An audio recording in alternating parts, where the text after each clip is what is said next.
latest of our world conflicts, the United States had no armaments industry. American makers of plowshares could, with time and as required, make swords as well. But we can no longer risk emergency improvisation of national defense. We have been compelled to create a permanent armaments industry of vast proportions. Added to this, 3.5 million men and women are directly engaged in the defense establishment. Now, this conjunction of an immense military establishment and a large arms industry is new in the American experience. The total influence, economic, political, even spiritual, is felt in every city, every state house, every office of the federal government.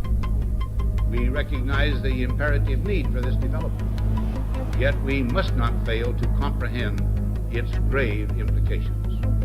Our toil, resources, and livelihood are all involved. So is the very structure of our society. In the councils of government, we must guard against the acquisition of unwarranted influence, whether sought or unsought, by the military-industrial complex. The potential for the disastrous rise of misplaced power exists and will persist. We must never let the weight of this combination endanger our liberties or democratic processes. We should take nothing for granted. Only an alert and knowledgeable citizen can compel the proper meshing of the huge industrial and military machinery of defense with our peaceful methods and goals, so that security and liberty may prosper together.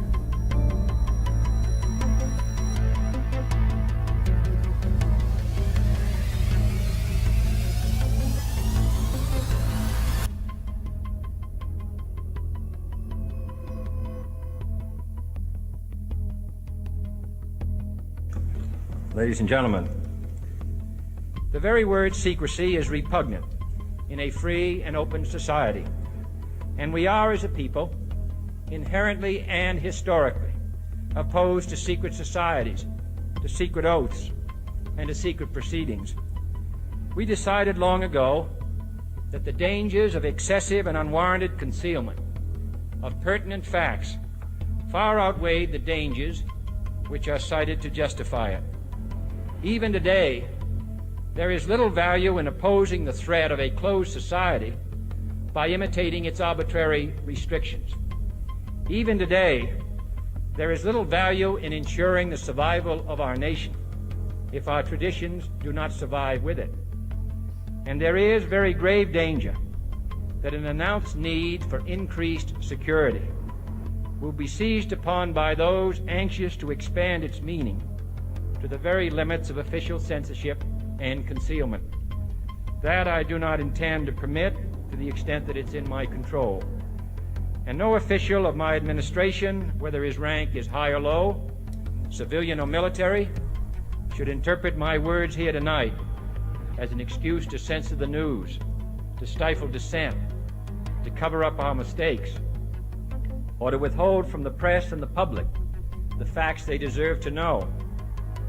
For we are opposed around the world by a monolithic and ruthless conspiracy that relies primarily on covert means for expanding its sphere of influence, on infiltration instead of invasion, on subversion instead of elections, on intimidation instead of free choice, on guerrillas by night instead of armies by day.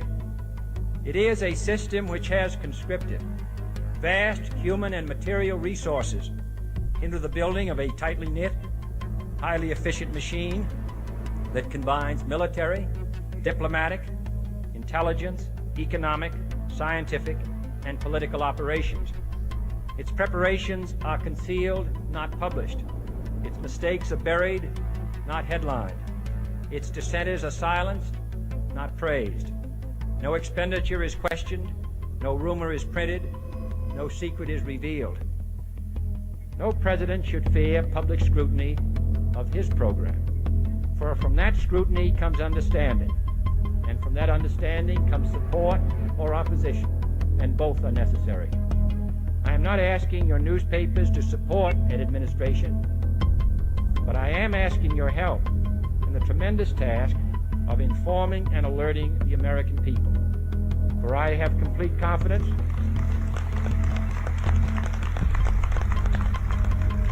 in the response and dedication of our citizens whenever they are fully informed. I not only could not stifle controversy among your readers, I welcome it. This administration intends to be candid about its errors. For as a wise man once said, an error doesn't become a mistake until you refuse to correct it. We intend to accept full responsibility for our errors, and we expect you to point them out when we miss them. Without debate, without criticism, no administration and no country can succeed, and no republic can survive. That is why the Athenian lawmaker Solon decreed it a crime for any citizen to shrink from controversy. And that is why our press was protected by the First Amendment, the only business in America specifically protected by the Constitution, not primarily to amuse and entertain, not to emphasize the trivial and the sentimental, not to simply give the public what it wants, but to inform, to arouse, to reflect, to state our dangers and our opportunities, to indicate our crises and our choices, to lead, mold, educate, and sometimes even anger public opinion. This means greater coverage and analysis of international news, for it is no longer far away and foreign, but close at hand and local. It means greater attention to improved understanding of the news, as well as improved transmission. And it means, finally, that government at all levels must meet its obligation to provide you with the fullest possible information outside the narrowest limits of national security. And so it is to the printing press, to the recorder of man's deeds, the keeper of his conscience, the courier of his news, that we look for strength and assistance, confident that with your help, man will be what he was born to be, free and independent.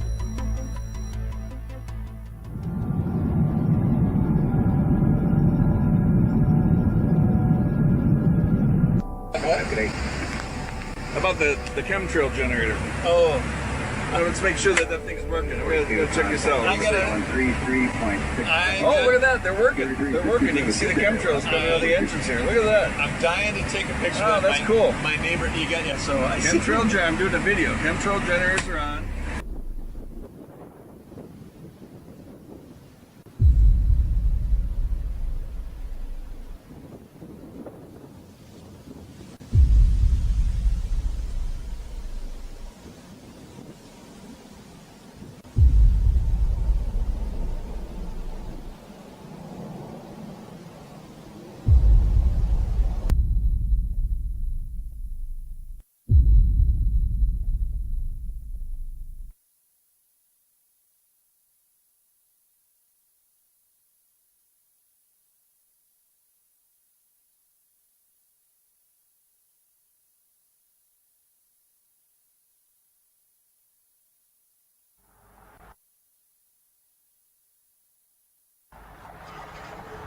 There is a growing citizens movement demanding an explanation of chemtrails.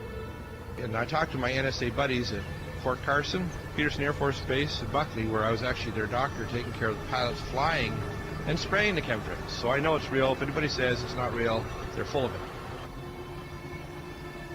It's not the same as conducting some localized test for some defensive project. This is open air operations. It's not a test. This thing is in place.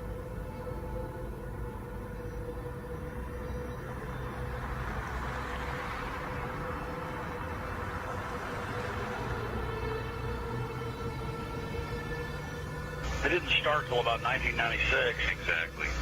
And, growing up my whole life, a condensation trail disappeared, the 20 seconds, a minute, 2 minutes. And now it can be in the summer at like 4,000 feet, and there's these big clouds behind jets. Some jets leave it behind, leave a trail behind them.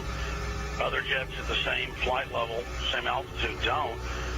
And, you know, instead of just getting into are they spraying us or what's changed the jet fuel or what's changed the atmosphere, there are tens of thousands of declassified admissions under different programs where different Pentagon programs, different agencies of the government have tested chemical, biological, and radiological agents on the American people. Move in directions that normal jets wouldn't fly because it would use too much fuel and put them off schedule.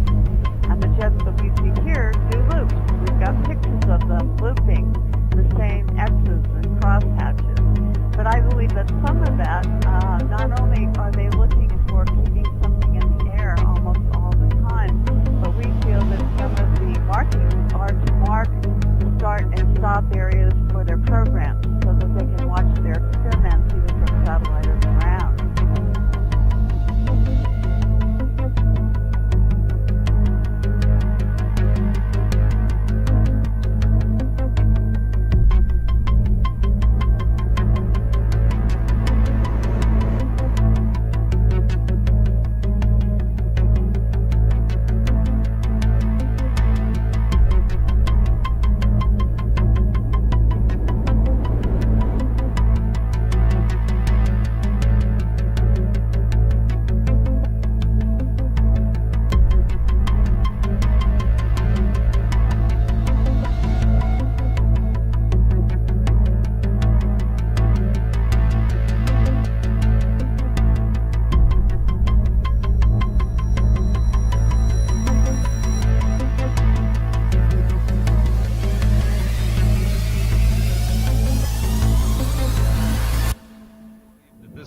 full-scale secret operation that includes not only the U.S. but Europe and the rest of the world?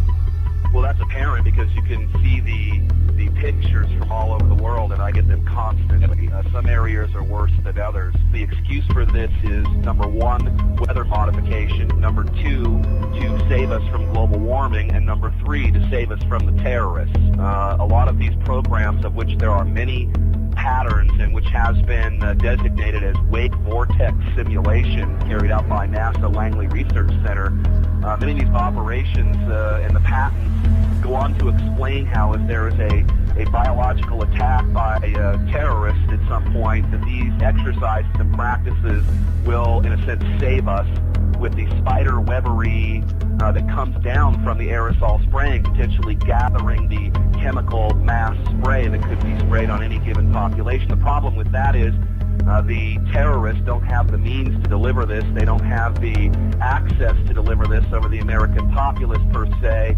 And the only people who have been doing this, that is biological experiments on the American people, is the military themselves, which has been admitted from everything from Operation Shad to the spraying that happened in San Francisco, I believe back in the 60s and the 70s, that literally killed people. Again, I may not be able to ascribe intent, but what I can say is that it is expected that there will be increased mortality as well as the potential of a huge host of unknown pathogens that we are subject to, and this is not based on speculation. There's a whole arena of biological research that we haven't even begun to touch on.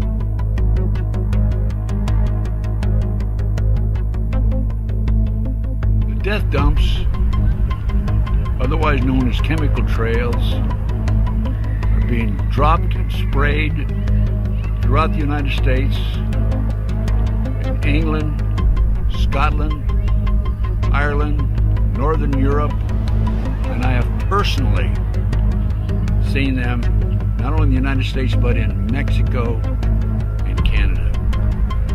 Birds are dying around the world. Fish are dying by the hundreds of thousands around the world. This is genocide.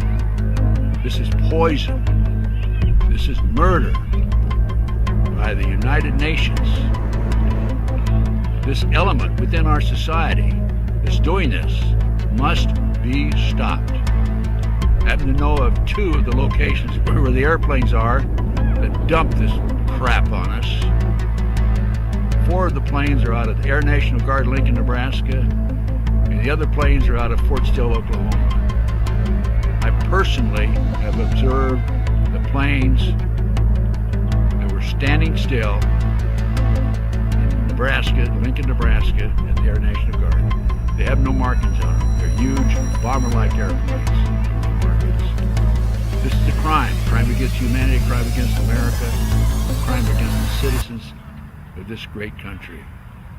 They must be stopped. What is wrong with Congress? This has an effect on their population and their people and their friends and their relatives and themselves. What's wrong with them? What's wrong with the pilots who are flying these airplanes? They're dumping this crap, this poison, on their own families. Somebody has to do something about it. Somebody in Congress has to step forward and stop it now. Thank you. I'm Ted Gunderson.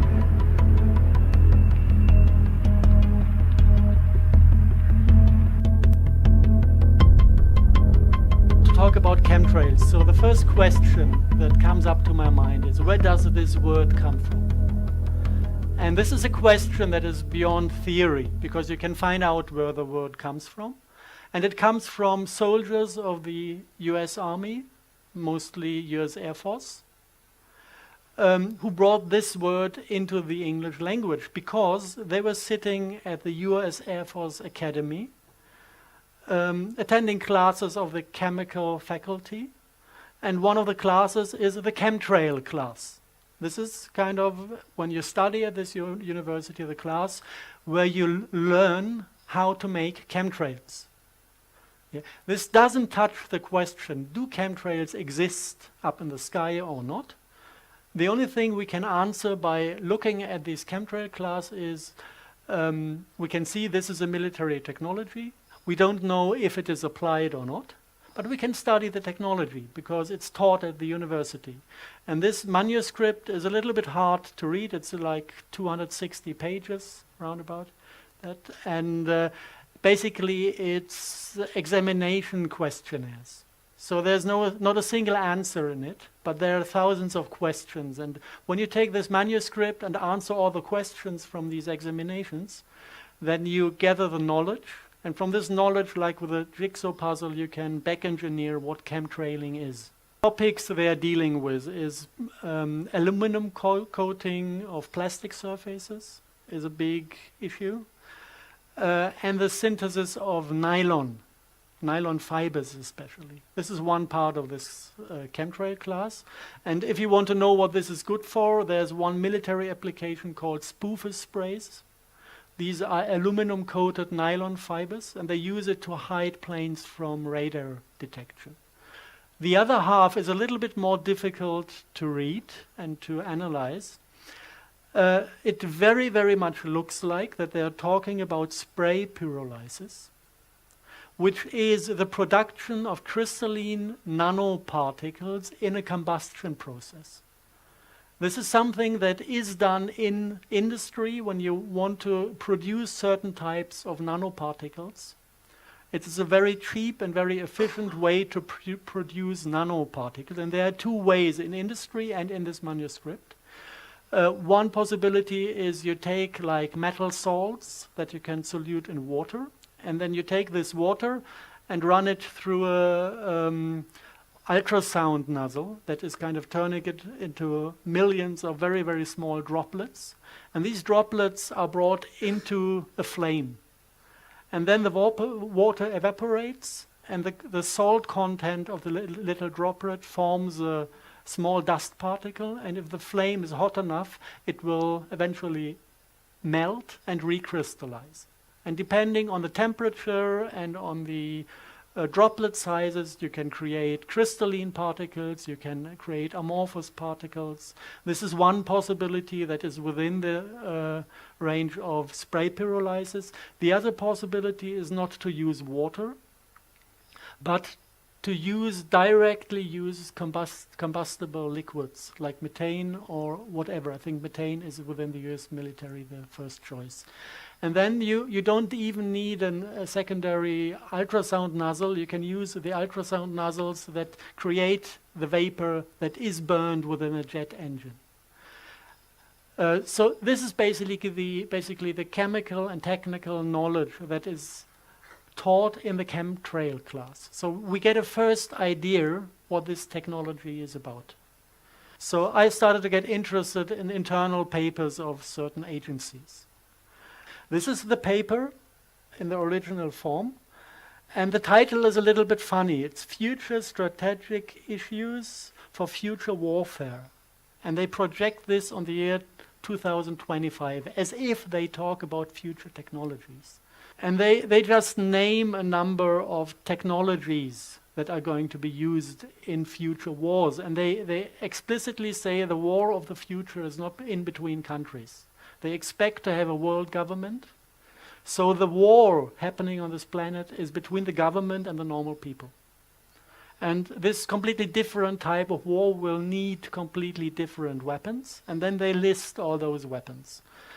And there are certain things that are solved for them on nano level, on the level of nanoparticles, sensor swarms. If you have the nanoparticles in the air, it's a swarm. And it has smart dust. This is something we will find later in the details we found in the environment. Nanotags, things that are placed within the human body to give them opportunity to track you down every single second and read out what you think and what you feel. And something that is not explained in this paper, they call it co-opted insects, whatever this is. I just want to point out at this moment that this is in their paper, because we're going to find things that are going very much to remind us of these words.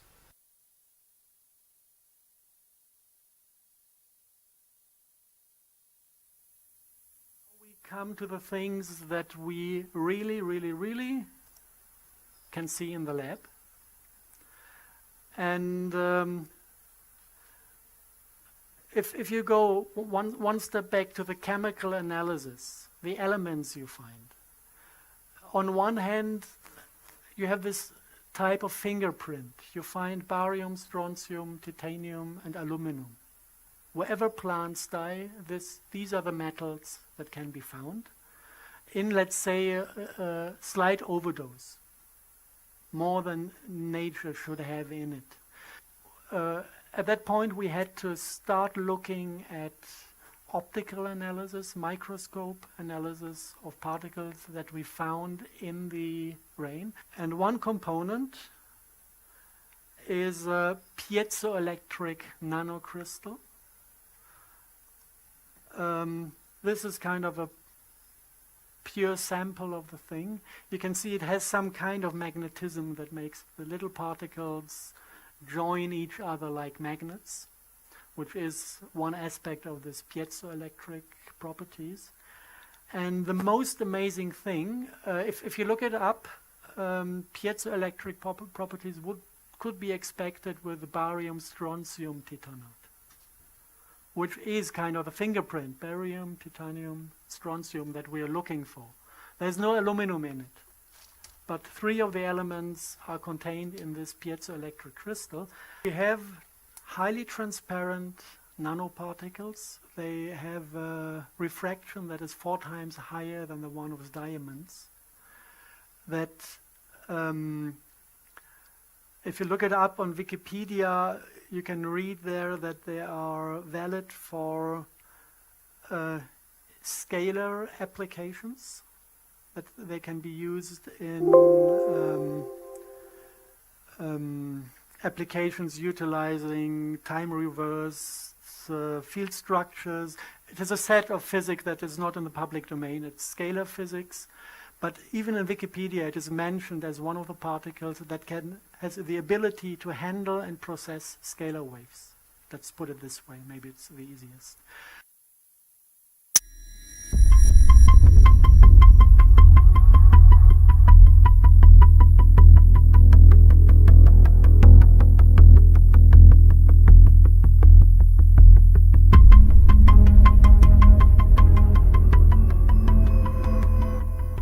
Is the reason for the plant death, because the crystal is highly transparent, but it absorbs UV light. At 260 nanometer wavelength, it is 100% opaque, absorbing UV signals. And this is exactly the frequency where the plants are processing the cell division impulse. Cell division occurs if a UV biophoton is hitting a cell. This is kind of the trigger to tell the cell, please divide into two. And if you have these particles within the plant tissue, you absorb all these cell division signals and the plant stops growing. This is actually the thing that caused mad cow disease. There are three reasons to get this disease: a lack of copper within the body, too much mercury in the body, and these nanocrystals. And what happens then is that the mercury is stripping the nervous system, destroying the protective layers on the nerves. The copper, the lack of copper in the body makes the single nerves dissolve into chain parts. It's a protein, a prion, and a copper, protein, prion, copper. If you suck out the copper, it falls into pieces. This is how they can diagnose TSE, by measuring these protein, prion particles. And then something very interesting happens. These protein prion things try to rebuild the nervous system. It is a self-healing process of the body. But if you don't have copper, you cannot rebuild the nervous system. So the body is taking the next heavy metals it can access, and this is barium and strontium. So it starts building a nervous system that is based on protein, prion, barium. And this is kind of an antenna for electromagnetic fields.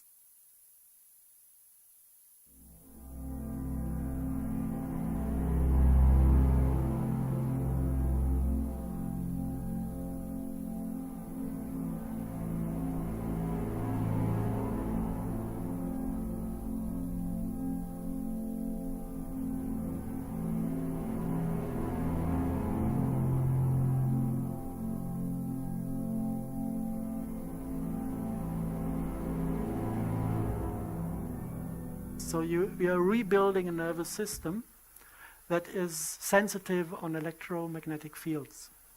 And not only that the nerve itself becomes sensitive, also the barium-strontium titanate nanocrystals, they display barium and strontium on their surface from the crystalline structure, and the new built nerves kind of grow onto the crystal.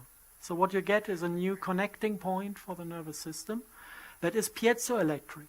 And whenever this is receiving a signal, it's firing electrons.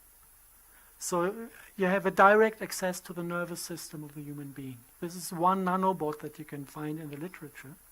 Nobody knows that it is 100% identical with TSE, with the mad cow disease, and with the Creutzfeldt-Jakob disease. So this particle. It's you can see, if you look into the military domain, they use it for radar range enhancement, for turning the sky into optical lenses and optical mirror setup. You call it horizontal drift plasma antennas and columnar focal lenses, so that they can play with electromagnetic signals and radar signals by turning the entire air, the particulate plasma they bring out, into a controllable technical unit to direct and redirect all sorts of signals. This is part of the rocket field in the military domain. If you want to destroy a Russian rocket approaching London, you just calculate the path, and then you activate the plasma and heat up the plasma to 10,000 degrees. And then the rocket is melting in the air and exploding. This is the rocket field we have. And this needs to be sprayed out over the entire territory of Europe to have it everywhere. So this is the military domain, but as you see, some of the aspects of this particulate plasma are connected to diseases and to attempts to get access to the nervous system of humans. So this is the second agenda that appears on the monitor, which is not about military technology, but already about controlling the civil population of countries by accessing their nervous system. to introduce signals.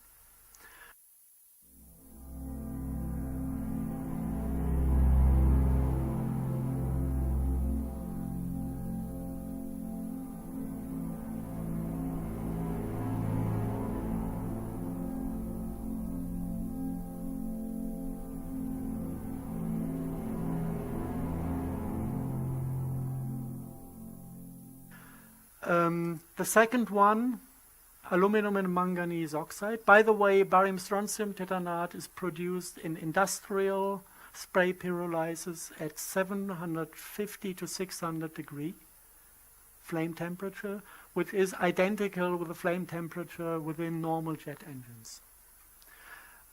Aluminum oxide is also produced by spray pyrolysis by temperatures of 1700 degrees. This is afterburner technology. And afterburner technology in the military domain is utilizing aluminum fuel. So the aluminum is already contained inside the fuel. If you look at those particles, this is how they look like under the microscope. The particle form is called a whisker. It looks like a star. And it has this special ability to attract electrons and to hold them.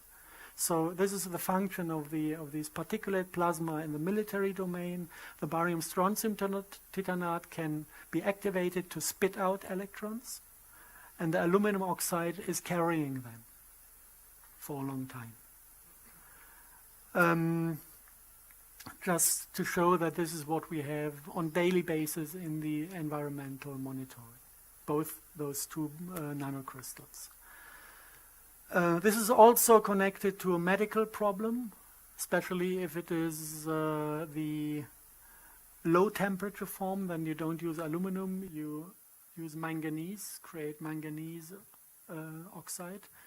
This is causing symptoms that are 100% identical with the influenza virus. And especially during the winter month, you find lots of this in the air, when all the people run to the doctor because they think they're getting a flu and they want to be vaccinated.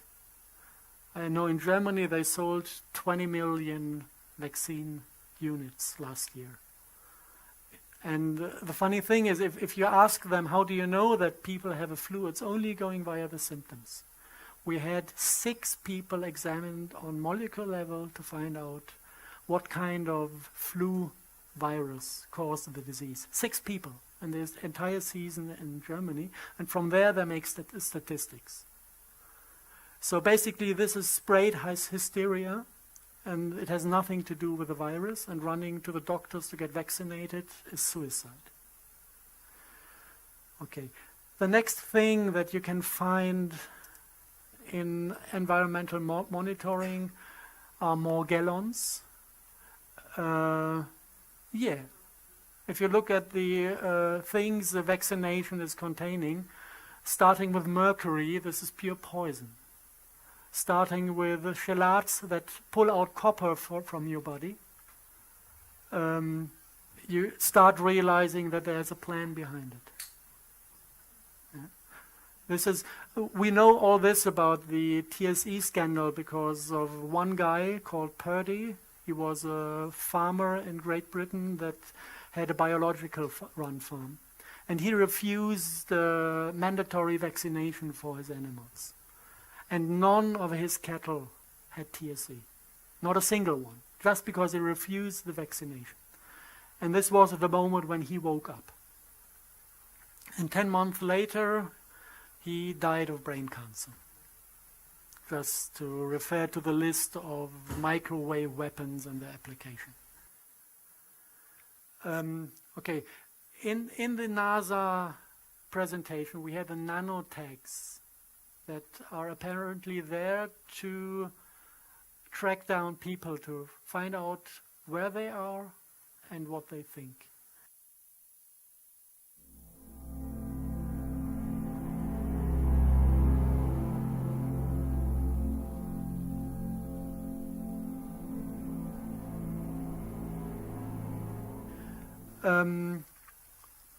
The first public, nice detailed public description was in the book of Cara St. Louis Farrelly, The Sun Thief, where she says that there are hollow fibers sprayed, self-replicating hollow fibers that are there to kind of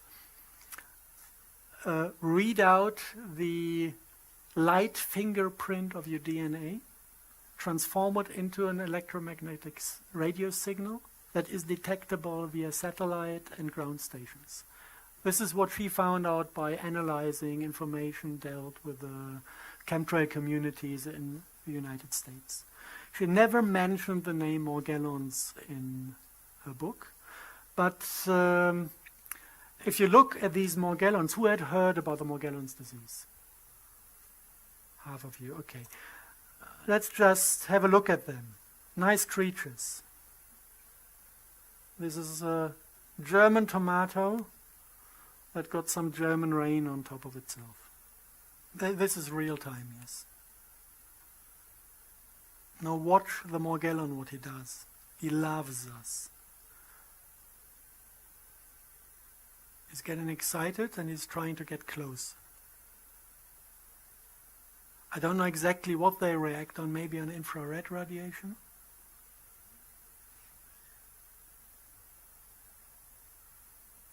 So these are basically, it's mycelium of a certain type of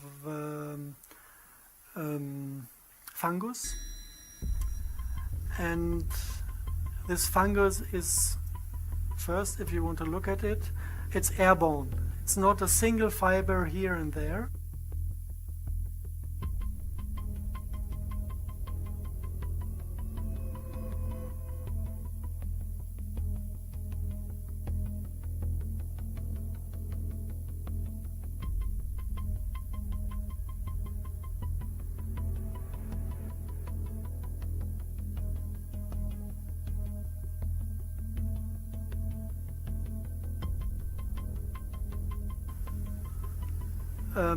It is glowing under UV light.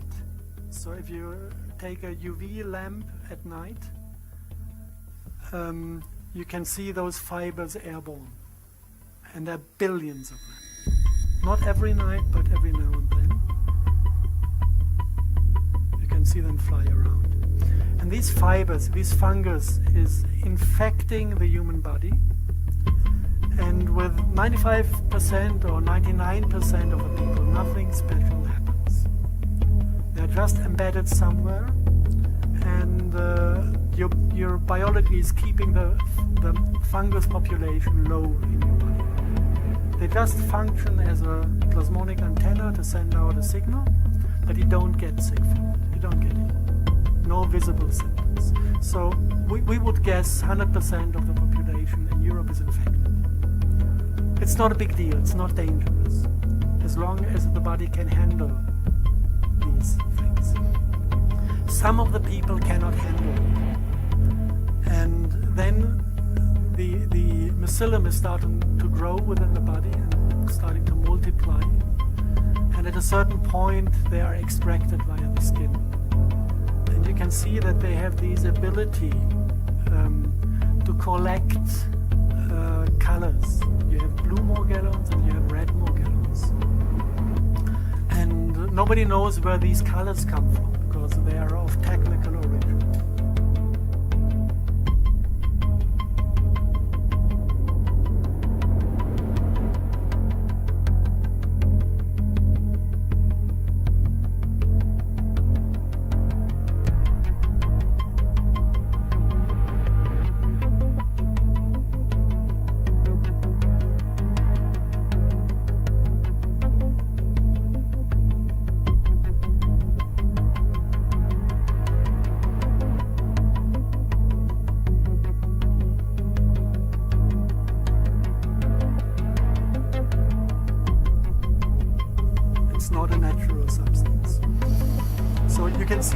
Skin is opening. You can see them under the microscope if you make a blood analysis. You can see that the blood is infected. And you can let them grow artificially in a petri dish. And if if you look at them, you see they're a little bit more complex than a simple fungus. They have kind of organs inside. They have little red stem cells of an unknown species that are self-replicating as well. And apparently they produce other structure. This looks like a sporing body. It's like the unit where the mycelium at a certain point is forming a mushroom, a fruiting body. And then from the fruiting body you would expect the spores for the next generation. This is a mushroom. So this seems to be the containment for the spores, because if you put this into the petri dish, you can see the next generation growing. And other things you find, now it's getting fringe, it's really getting fringe, is fragments of insect skin.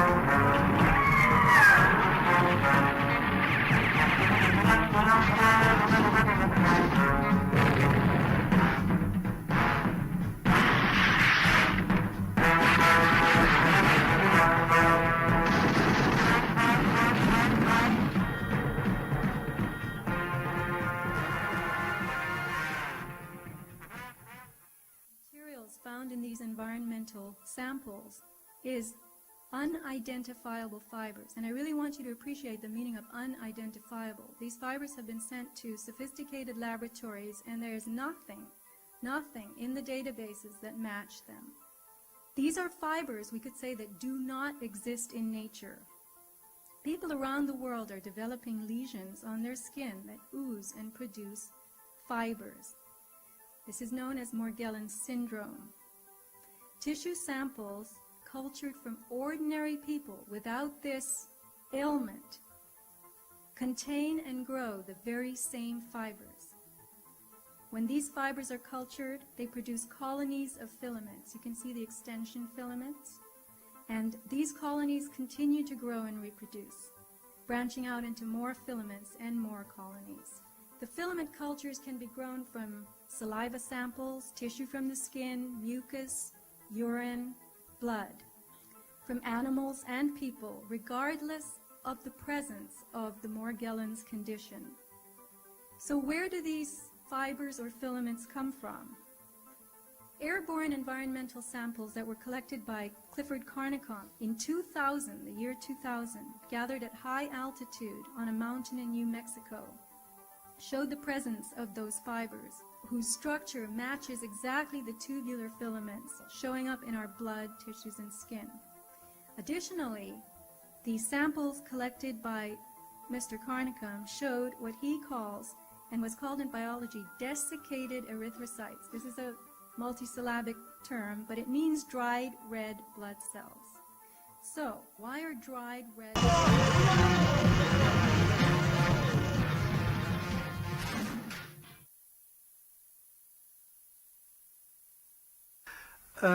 to understand what this is all about, at first sight this is a disease that should be cured. We worked on finding a remedy to cure Morgellons disease. It's easy. You don't even need to fight the Morgellons. You just need to re-establish a healthy environment within the human body. Take out the acids, take out the heavy metals, cure the function of the liver that is irritated by mercury and that is irritated by a disturbed candida environment. This is due to antibiotics. So this goes in the medical domain, this goes back to vaccinations, to antibiotics, which is completely disturbing our system. And at the end of the line, everybody's infected, but the one who has too much heavy metals in the system will show symptoms. Now, if you want to understand the agenda behind, there was a brave lady at Harvard University that made the chemical analysis of these fibers in the nanolab. And she also analyzed the single color particles that she found in the air, also the color airborne, that then, at a certain point, is entering the mycelium after it replicated within the human body. Yeah, so this is coming to the concept of self-assembling nanobots. Self-assembly means you spray the fiber, it is replicating, you spray the color, and within the human body, the color and the fiber is mounting to a working unit.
Just take the chemical formulas of these colors and put them into Google.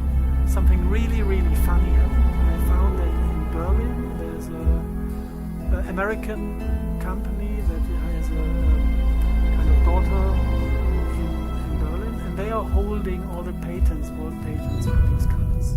And if you look at this, you can find all the things connected to the Morgellons disease. You find like large area self-assembled plasmonic photonic crystals. If you go into this publication, you find these hexagonal forms. And if you look for the function, actually this is a thing that is collecting a radio signal and turning the radio frequency into DNA-readable light impulses within the body. So this is the reading unit. If you look down there, you have photonic crystal fibers. If you look what they do, it's normally they talk about carbon nanotubes filled with these colors, with these quantum dot chemistry. And the function is to collect light processed by the DNA and turn it into a readable signal. Exactly what Cara St. Louis described in her novel. And if you put the two together, this goes beyond the novel. You get a read-write unit. I can take one person, make him angry, read out his anger, digitize it, put it on an antenna, and address 100 people that are not angry. And if they have this biology within their system, they will feel exactly the same experience of anger that I read out from the single person.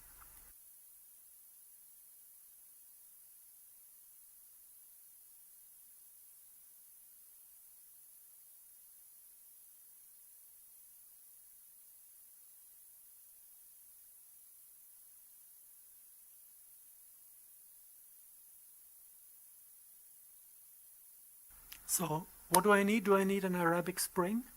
Easy. Just introduce some anger to the system. Yeah, so this is basically the possibilities that lie within a read-write unit, like a tape recorder. Record the human experience, the overall human experience of a human, and you can tell by the colors what this includes. Blue is the light that we process for thinking, and red is the light we process for sexuality. So they control our egos, they control our minds, and they control our sexuality.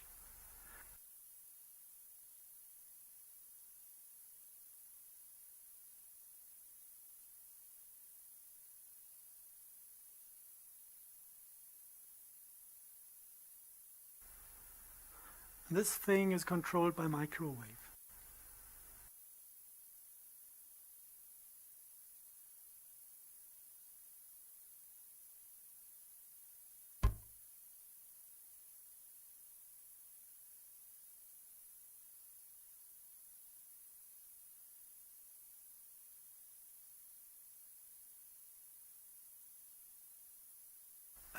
Now there are a few more aspects of this Morgellon disease that are a little bit strange. Morgellon victims have this sensation of insects crawling through their body.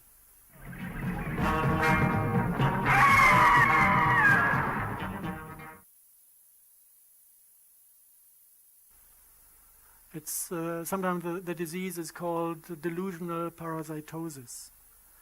And the doctors say this is pure madness, and normally what they give is psychopharmaca. I guess to get the people quiet. But this is an experience all of them share.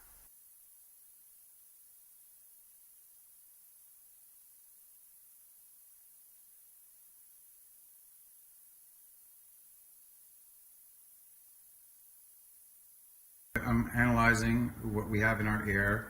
This is a sample that I brought, and this is what we have on the screen. And my friend is going to tell me now a little bit more about what it is that we're looking at, and he's also going to send me some pictures of what we're looking at right at this moment. So pay attention, and you guys will learn something new today. You other stuff. So apparently this actually is artificial life, and it's able to grow. They call that the nanotechnology. Nanotechnology, imagine that. Smart dust. This side you can see. What's happening here is what is inside, like this. This is from inside coming out. Okay. And it's nothing to do with the roots. It's more the matter is changing. Okay. They call that callus. This is callus.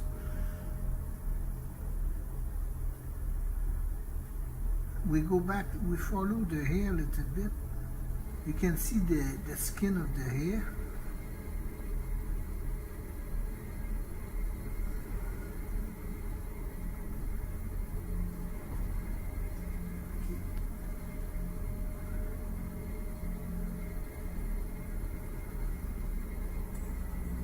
Okay, this little particle I'm going to show you. I wish I can say to you this is aluminium. Okay, I wish I can, but this I see that often in rain. Okay. When it's raining, we see that really often, and sometimes you can see as they have a machine to broke and piece. So sometimes you can see the knife. Yeah, with the choke beam or something like that. And this is on a microscopic level, so it's not something that you can see just with the naked eye. No. That one right now is 450 times. Okay, 450 times zoom. Yeah. So for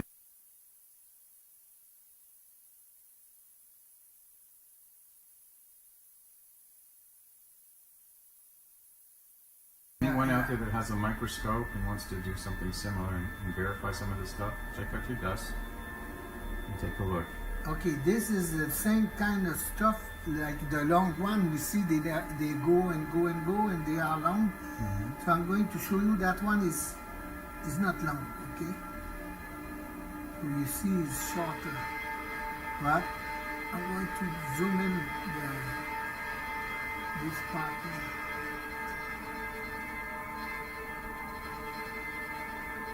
See, now it's coming. It's another piece. It's coming out and it's going to go. This is tank is going up.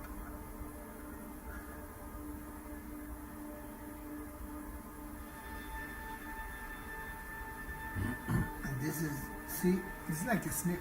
You go. And how you do that is just transform water and air, and the matter surround it. You take it, transform it, and you go. Okay. And why they do that is they webbing everything. They web. I call that webbing. That's what they do. They webbing. See that part here? That's the one. That's you're going to see that often. Everywhere you see that. It's coming out of it, and after it's transforming. This is on the Morgellons group.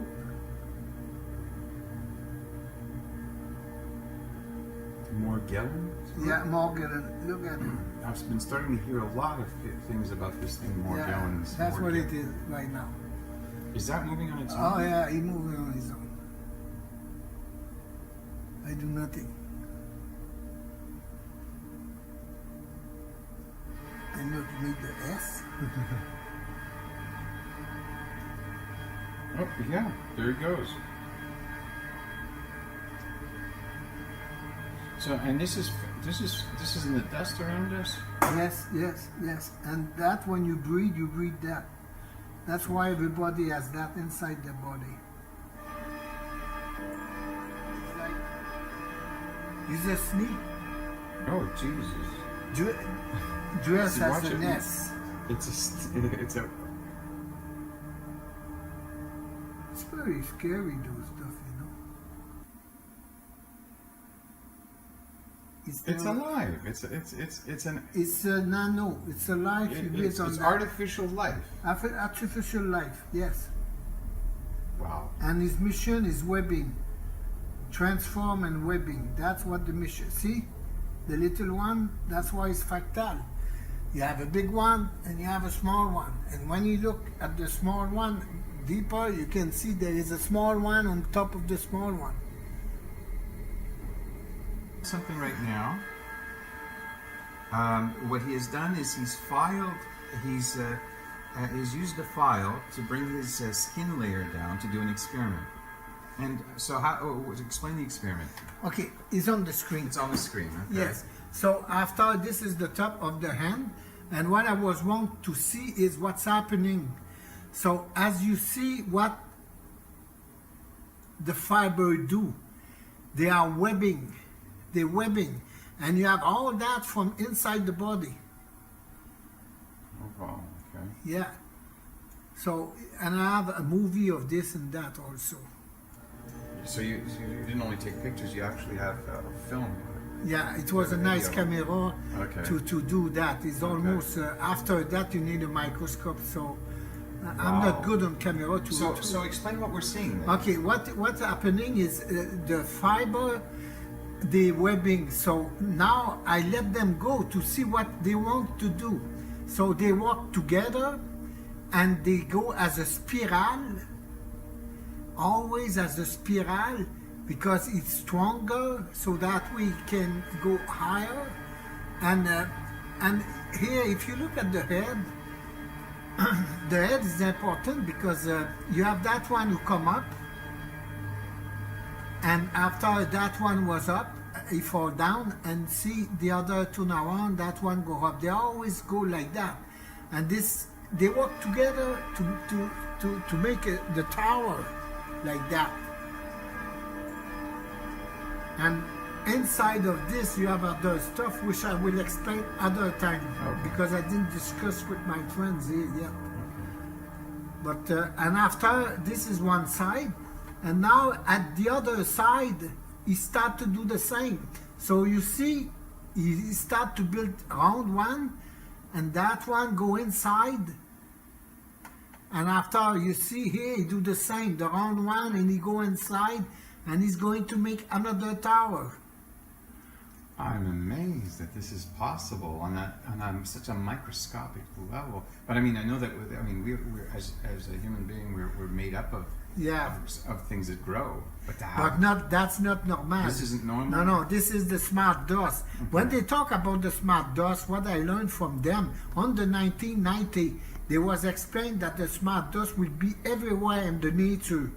So they can check how the bridge, steel bridge with smart dust doing.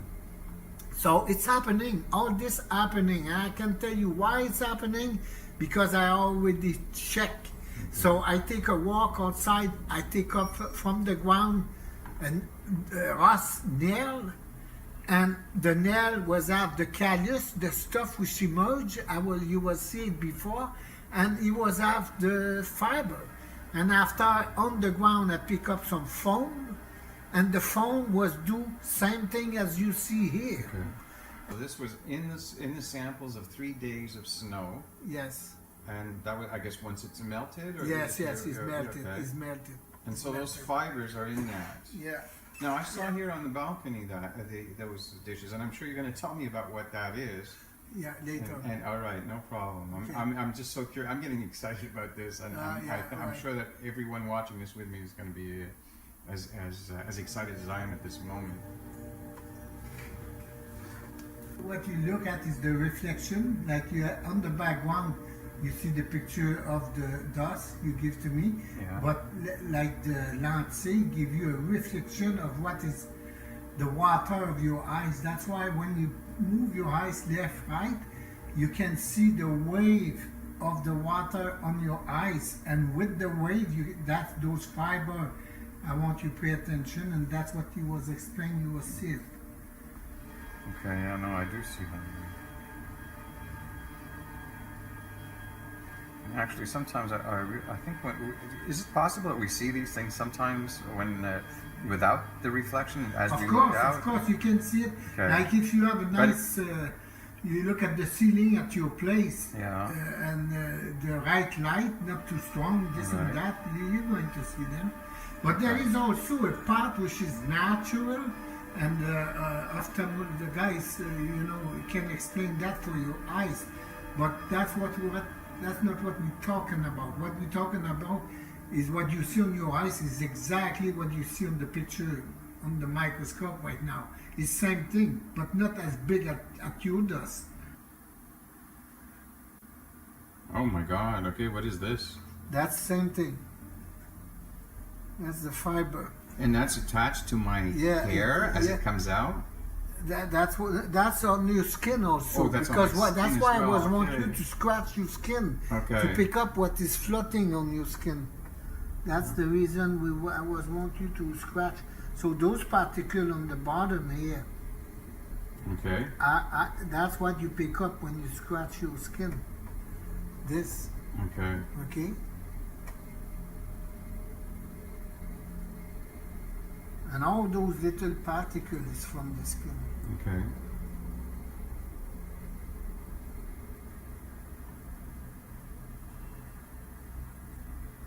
And with time, it make a strong fiber. Okay. Like the one you will see before with the dust. Okay. So, I mean, we're not conscious of this stuff. This is just part of our being a human being at this point. Before, like, we didn't have that. When did this start? You remember when did that start? They start with ChemTrails probably, but before they start ChemTrails, they can put dangerous stuff on food and stuff like that. Okay. But now the ChemTrails, like the smart dust is to change the matter and the human DNA, but it changed everything because everybody, like when you wash your face, that's going the drain, all this. You go on the drain and you go on the field of the water and fish use this. You end up on other food, right? Oh, okay. So you keep, it's turning and it becomes part of our environment. By the roots, is on water, rainwater, so by the roots they all have that. Now this is a hair strand of No, my this face? is not hair. Oh, okay. No. This is those fibers again, the smart dust. Yeah. And this is coming out, because I mean I took a shower and I washed and I shaved, so this is coming out of my skin, for lack of a better choice of words maybe. That is weird. Okay, and this is what you're calling, that's the Morgellons, Yeah, yeah.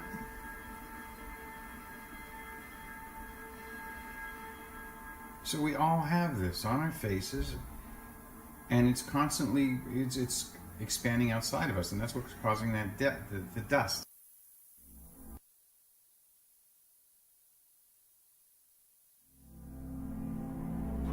Morgellons here.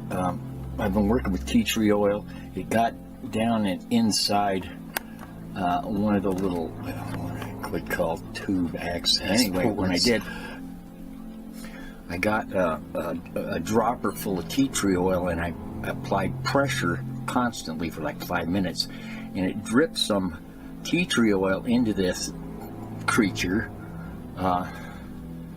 and my hand then, about 2 days later, my hand fucking blew up. See this? Yeah, that's my hand. It's more like pig's feet. See, but it's still alive. Look. But I've got my hand in a bucket of hydrogen peroxide. And look at the bio, you know, the bio skin that you're trying to scrape off day after day after day. If you need some proof here that it's going on, here it is. It's because I've just been jumping on top of my hand here trying to get this shit out.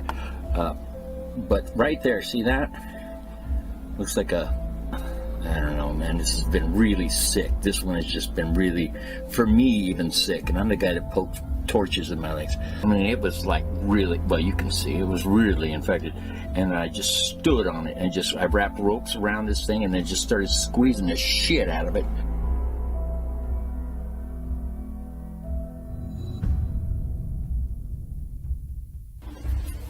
They say a picture's worth 1,000 words. What do you think of me now, baby? This is actually, I don't know, about the 6th day. I've chased it. It was, you know, we're talking Morgellons. We're talking the crazy son of a bitch is willing to try anything to figure out what works, what doesn't. You know, along the way I found what doesn't.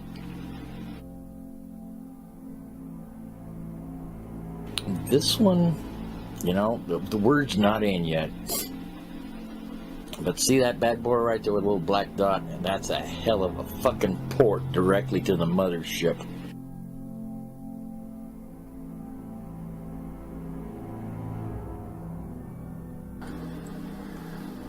Dun dun dun. I'm not gonna. But it just kind of boink, pops right in there. Boink. And so I've been. Yes, it still works pretty good. And believe it or not, the infection has gone down considerably. I look like a duck claw. I pray to the Lord it heals. Otherwise, as long as I figure out, you know, because if I can figure this out, I'm going to be very happy with myself, because I'm going to let the rest of the world know. This is now. It's kind of got a violet, light violet haze to it. See where the skin is? Well, there's normal skin tone, and then there's the infected skin tone, and you see this white colored violet. And it's really kind of present on the thumb. Watch this. This is standard alcohol and a scrub right pad. You know, kitchen pad. Try and use a new one, okay? Boneheads. All right. I can't hold the camera, but here, maybe you can see this. Here, I'll try it over here. I don't know if you can see this, but watch. All right, I'm scrubbing this down here. Can you see it? Oh my God.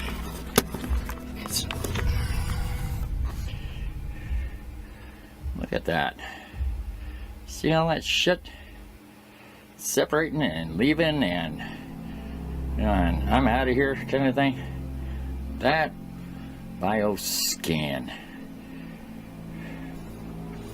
What has happened is I've taken a eyedropper with tea tree oil and inserted it into that freaking lesion that pops up. And I have not so strategically inserted it in directly down into that lesion and taken the eyedropper and used it as a pressure point and pushed on that bulb to try and force that tea tree oil down the throat of this fucking lesion. My first and second attempts were unsuccessful, thus the infection that we see all around here, because it did not go into the skin, I mean into the beast, as I call it, but it went into my flesh. And again, tea tree oil is poisonous. Use it only as a topical, yada yada yada, because, well, you can fuckle yourself up pretty good. But now that I've identified the problem, and I once again grabbed the tea tree oil and jammed it down the throat of this thing has been puking.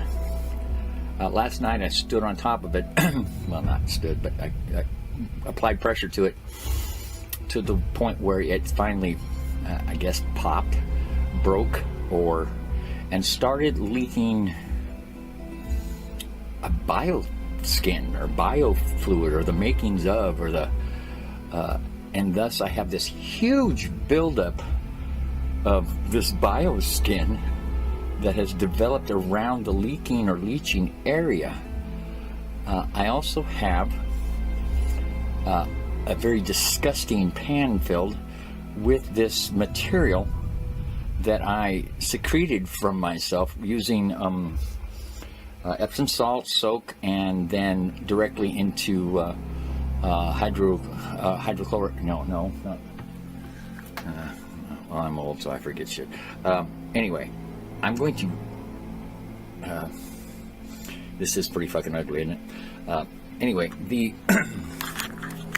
we'll pass to Del. I guess I'll show you my face. I don't know, can you see my face? Anyway, the stuff is, well, it's controlling my life, it's sure, it's controlling yours, but I put the shit in a pan. You know, I'm just kind of it's just this white, pussy, yellow pussy, chunk here, chunk there shit. More than you would, you know, who saves this crap? It was pretty disgusting. But being the science edited kind of on my side, I set the pan in a warm, covered area, and this filament kind of thing started to appear, like strings. I thought, well, that's odd.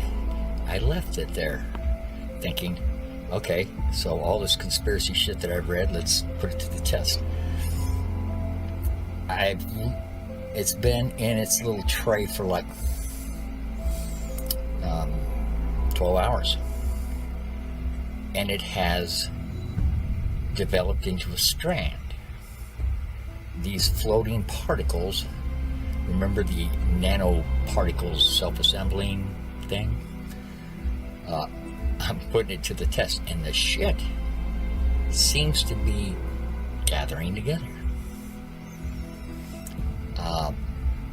So I'm going to take it one further. I went out and bought another computer that's got a whole bunch of ancient type shit running to, well, 3 years old technology, which is ancient.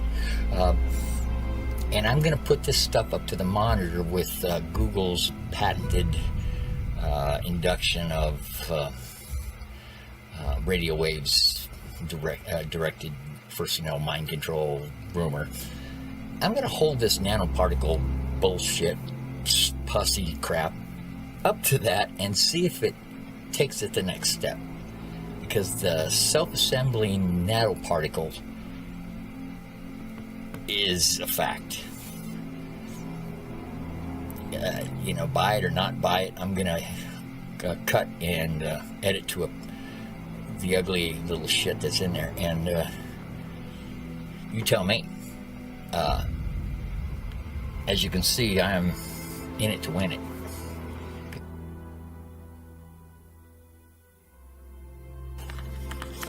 Okay, here we are. Do you see this? That strand has assembled itself from that cloudy material right there.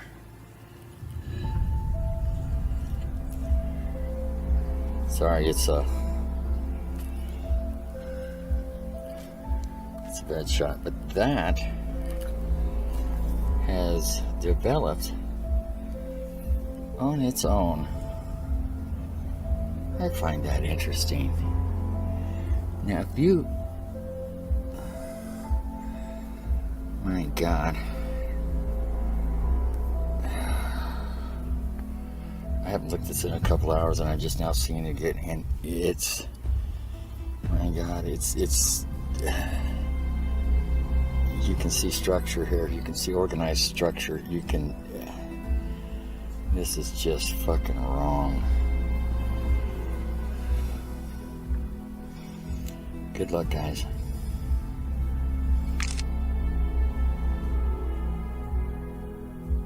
I'm removing the material that seems to be gathering up on the inside of my thumb here. It doesn't hurt anymore, and the magnets are actually just applying pressure to my little inlet port here. It's Morgellons I have on my team, lesion that I've kept alive in some kind of a sadistic deal. I keep you alive if you give me what I want. And in this, what appears to be inflamed, but it's more like a pocket. But this material, obviously liquid, you know, one would say pus, but I think it's more important than that. I think that this material that's oozing out of here is the same material that oozes out of all these other little minute little lesions that make up the biofilm, with the rubbery feeling in your skin that you're trying to rub off. I think that's what this is. I think the purpose of that was to, combined with an electrical charge, was to identify who you are and where you are on the planet. I think it, in conjunction with a couple of other little toys, that's what this material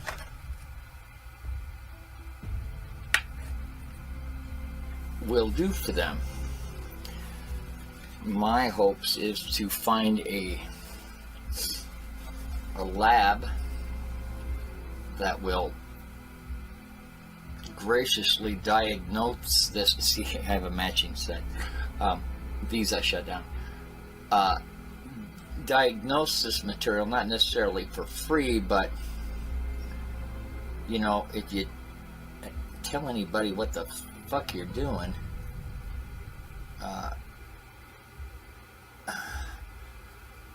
the least you're going to get is a bad test or no test results at all.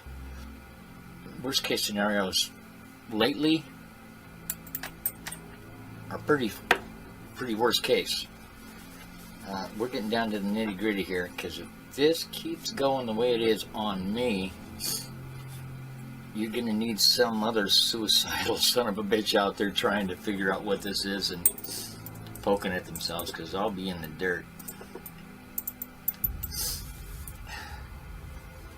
And, you know, and that's life. All in all, I sure as hell don't want to go into the dirt. Not giving everybody an answer to this. I mean, it's... Well, the answer is Luciferian needs. But, you know, how to get out of this. The end of that, I mean, how to get out of this is know the Lord. That's how to get out of this. Because you're not getting off this rock alive. I guarantee you that.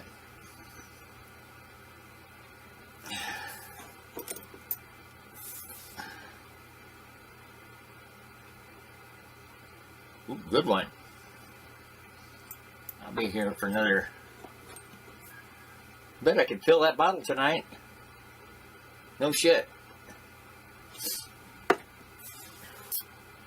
But that's the plan. We're going to have bottle up some of this there golden juice. Try and figure out what it is. Enjoy your day. It's been a beautiful weather. Go out there and have a good time with it. Take care. God bless. Have the Lord in your life.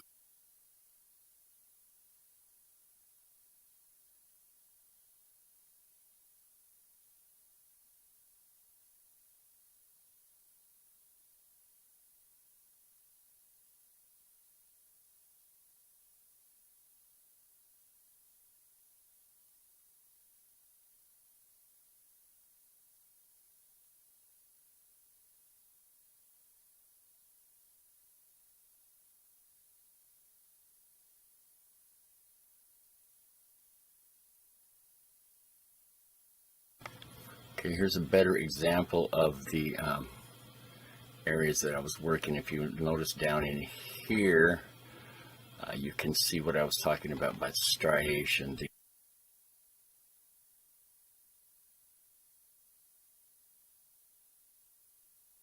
lengthwise uniformity.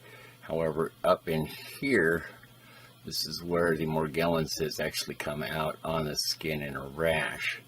Now,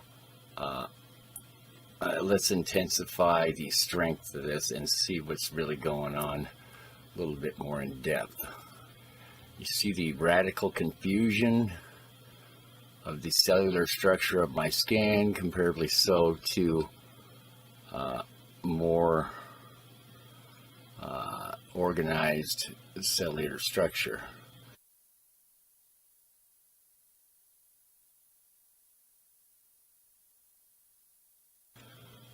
This is what this shit does, and specifically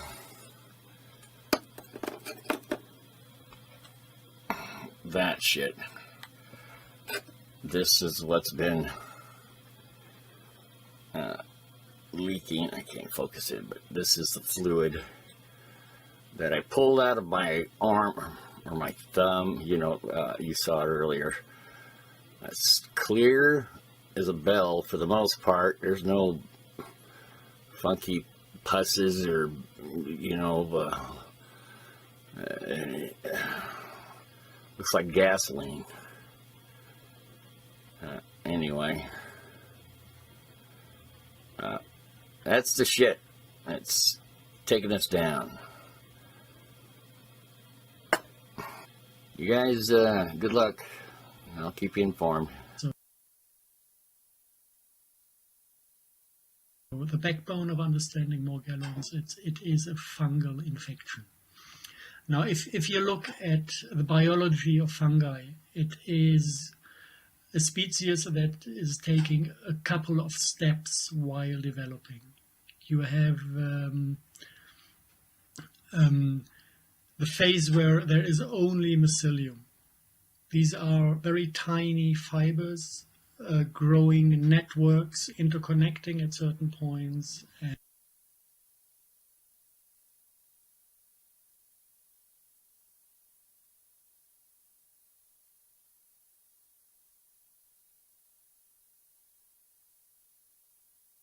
And with the Morgellon fungus, it grows inside the body, inside the muscles, inside the blood, inside the bone, hollow part of the bones, inside the brain. So the entire body can get infected with these tiny fibers, the mycelium, which we know as the red and blue fibers, sometimes white fibers in the Morgellons disease.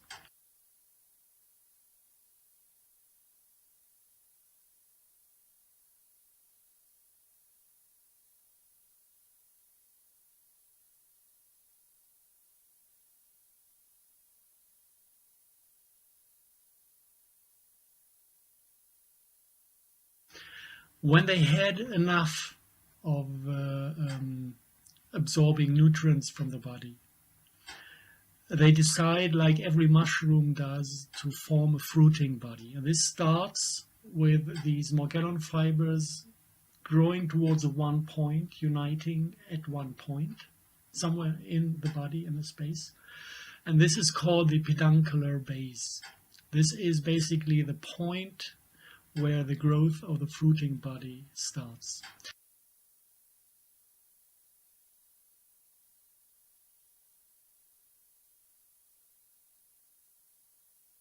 Then out of this peduncular base, the fungus starts to grow another type of mycelium. It is much thicker, from a different structure.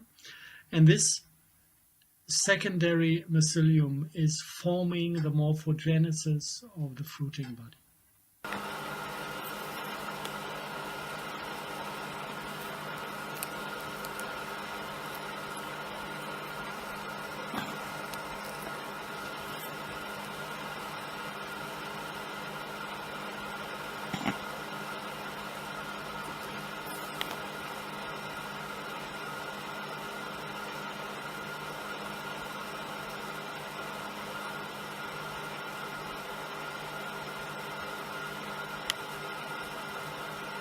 This would be the mushroom in the forest that then has the typical form of a mushroom in the forest. And in case of the Morgellon, we will see there are some specialities to the morphogenesis these fruiting bodies take. But still, the process is just normal. Out of the peduncular base, you have this secondary mycelium that is taking a shape in the space, forming a morphogenesis that is typical for the fungus. And then this fruiting body develops spores that are contained in some container designed to protect the spore from getting wet and regrowing too early. So it's a kind of container that brings the spore into the stomach of an animal, and then the next life cycle can begin somewhere else. This would be now the normal life cycle of any fungus that grows in nature. And if we find these different stages in the Morgellons disease, we can clearly define this is the backbone of the disease, this is the natural part of something that is completely biological. And all the phenomena related to the Morgellons disease that do not fit into this picture.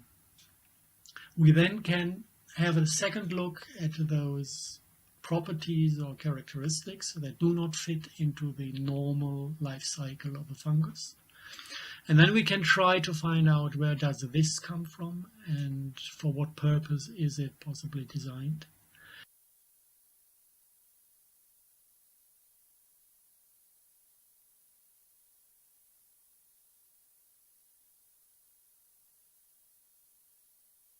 And then we can start to understand all the fringe aspects that are to this disease. But first, as a first step, we can take the normal biology of a fungus. And we did this. I did not make broadband research. We did not have like hundreds of patients coming through, but we had a couple of excellent patients that documented their phenomena that they could see connected to the disease, and we had a huge pile of picture material that we could sort. And here we have the typical appearance of the mycelium, the Morgellon fibers. They are a little bit crumbled when they are dry. When they collect humidity, they look proper and alive. And This is what you can see under the skin, growing in the skin with a microscope, especially well seen if it is already red and blue. These are different things. These are colors pulled into the Morgellon, but they do not actually belong to the biology of the fungus. And now we see how it looks like if these fibers form and merge into one peduncular base. At the beginning, you still can, even in the knot, you can see single fibers.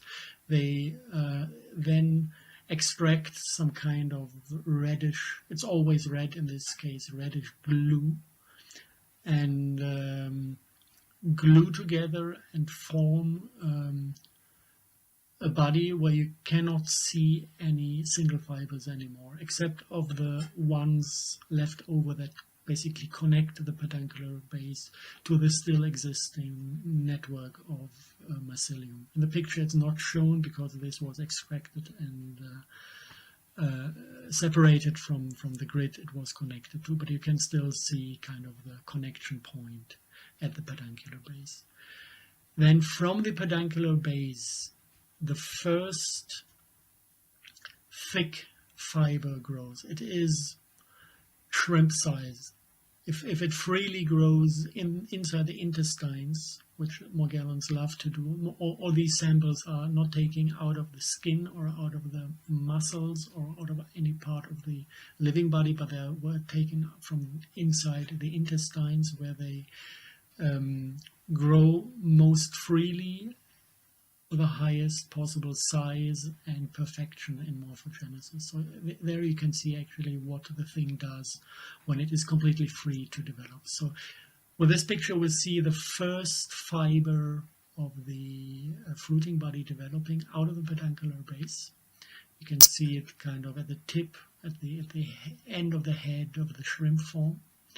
Now not shining red, but you will see in the next picture that the red dot is always involved in the structure. And this is kind of like webbing a carpet. These single fibers merge together, trying to find a defined form just by first creating this carpet-like structure, merging together, and then on top of this carpet-like structure, the fruiting body starts to form kind of skin.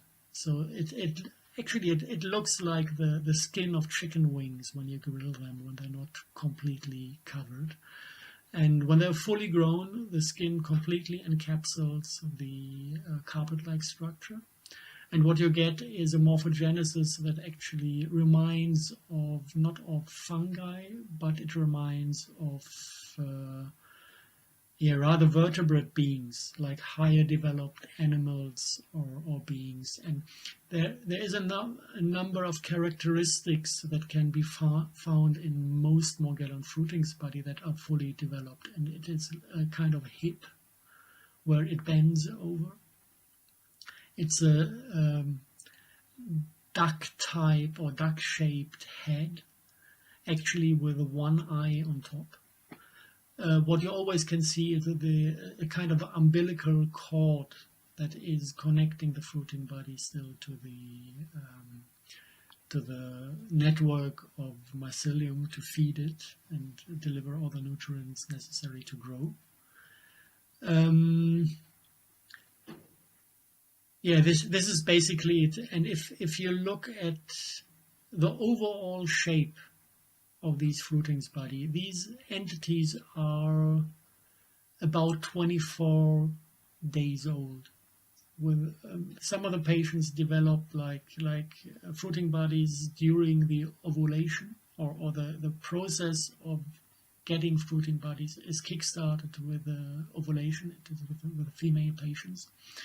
And after like 24 days, exactly synchronized with a female sexual cycle, these fruiting bodies are aborted as well. So they are at the age of 24 days. And if you compare it actually to the morphogenesis of a fetus, of a human fetus, you will find a bit scary resemblance. It is not exactly the same, but the development stage, kind of in this development stage, you might get the idea that actually the morphogenesis of this fruiting body is not mushroom-like, but it is rather human-like. This is weird at this moment, but if we look deeper into actually the genetics of fungi, we will find that this is actually a quite normal behavior. We find it in nature as well. What we need to have a look at is this spore-carrying eye. Normally, most of the cases when it comes out, it doesn't carry any spores anymore. It took years to find one picture where it's about peppercorn size, this eye, till we found a peppercorn-sized remain of an eye that still carried the spores of these hexagonal structures or spore containers. The spores of themselves are inside the structure, much smaller. But this is kind of the visual proof that actually these one eye in the middle of the head of the little shrimp growing there carries these hexagons that are known to appear also when being extracted through the skin of the patients. And this is how they actually look like. There you can see already little Morgellon fibers growing out of the structure while it is falling apart. And if you put it into some agar thing to let it to really feed the Morgellon and let it grow, you can see that very quickly a new network of Morgellon mycelium is developing out of the hexagon. Now, if you start to think into the direction of what type of morphogenesis is displayed with these fruiting bodies, you realize that actually there are more male and female appearing fruiting bodies that have different shapes, different forms. And these male and female actually carry things that resemble the reproductive organs of spiders. The male ones carry a kind of like whitish egg-like structure. With spiders, this is basically the bag where the sperm of the spider is contained. He carries it somewhere under the leg.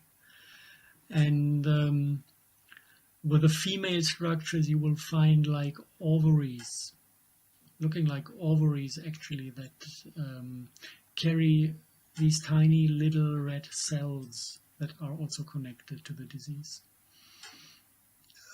We could not find any active function of this two-sex biology. It is just a morphogenesis displaying something that shows us that we do have basically a morphogenesis of a being that lives in separated genders, just by displaying something that resembles reproductive organs.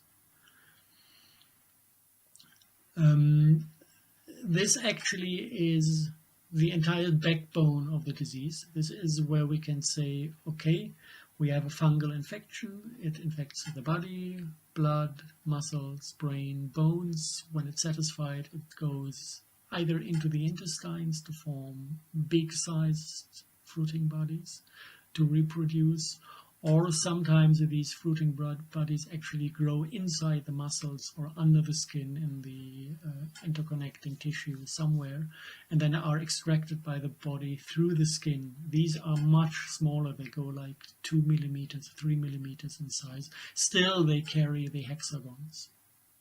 So these are also fruiting bodies of a smaller size that still have the full reproductive cycle of the fungus itself.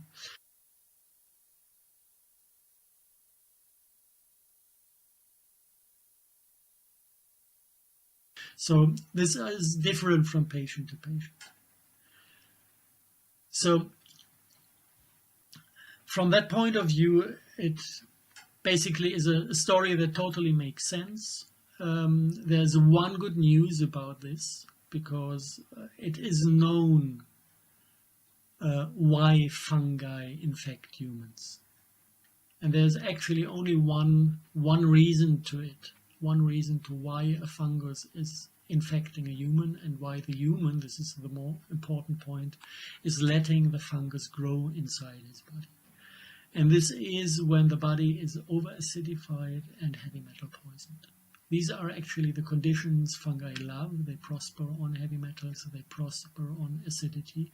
And if somebody with a human body did not take care of himself during his lifetime and poisoned himself with industrially grown food, antibiotics,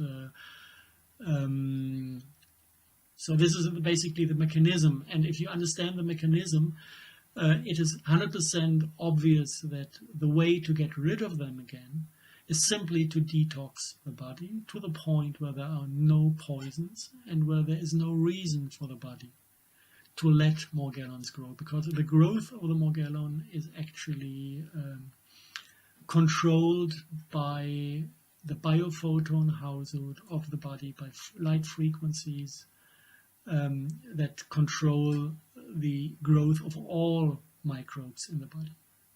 You can see that the Morgellon fiber kind of makes the barium strontium titanate glow in a close distance to the fiber.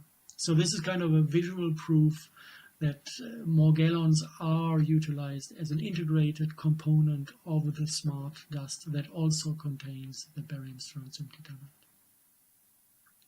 titanate. So this is kind of just to prove that these people who say, oh, there's a chemtrail in the sky, I feel sick, they are not crazy. Because the same thing that happens under the microscope happens in their body. The Morgellon fibers catch up the radiation that is held within this smart dust cluster, and they interact. And if they then emit biophotons into the system, this is right away feelable as pain, for example. Just take the signature of pain and you can utilize a chemtrail, you can utilize smart dust to transport the signal of pure pain into these patients.